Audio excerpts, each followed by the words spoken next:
Birbhum portal.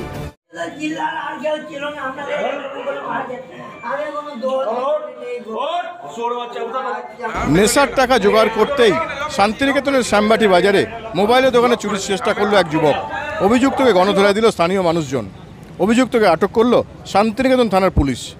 Police ও স্থানীয় সূত্রের খবর, শান্তিনিকেতনের শ্যামবাটি বাজারে মোবাইলের দোকানে চুরির চেষ্টা করে এক যুবক। অভিযোগ, নেশার টাকা জোগাড় করতেই এ ধরনের কাজের সঙ্গে যুক্ত হয়েছে যুবক বলে জানা গেছে।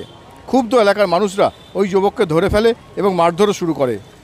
ঘটনার খবর পেয়ে ঘটনাস্থলে পৌঁছায় শান্তিনিকেতন থানার পুলিশ। অভিযুক্ত যুবককে আটক করে জিজ্ঞাসাবাদ চলছে শান্তিনিকেতন থানাতে।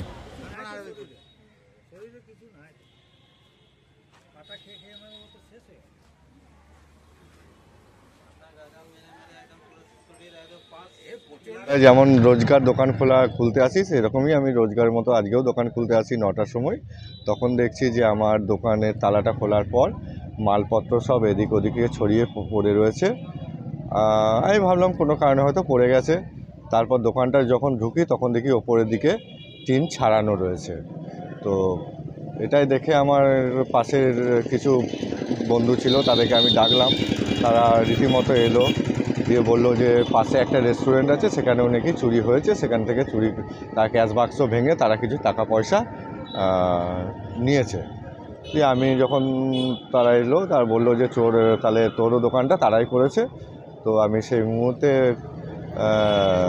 আস্তে আস্তে তারপর ওই সেই দুটো ছেলে, যারা একটা ছেলেকেই পাওয়া গেছে, আমি পুলিশ প্রশাসনকে ফোন করলাম। ফোন করে তারা রীতিমতো ওদেরকে তুলে নিয়ে গেছে। আপনি একটা ব্যবসায়ী হয়ে কতটা আতঙ্কিত? দাদা, এটা আতঙ্কিত তো মানে বলা নেই। এটা আমার দ্বিতীয়বার, এটা নিয়ে দুবার। এটা প্রথম একবার হয়েছিল, এটা নিয়ে দুবার। তো আমি তো বিশাল আতঙ্কিত। কারণ হচ্ছে আমরা সাধারণ ব্যবসাদার, ফুটপাতে ব্যবসা করে খাই। তো আমাদের সেরকম রুজি নেই যে আমরা বড় কোথাও দোকান নেব। তো এইভাবে যদি দীর্ঘদিন চলতে থাকে, নেশা মদ মাতাল এদের কারণে যদি আমাদের পেটে লাভ করে, তো আমরা খুবই আমাদের আতঙ্কিত আছি আর থাকবো, ভবিষ্যতেও থাকবো। ধরা হয়েছে এবং পুলিশের হাতে দেওয়া হয়েছে।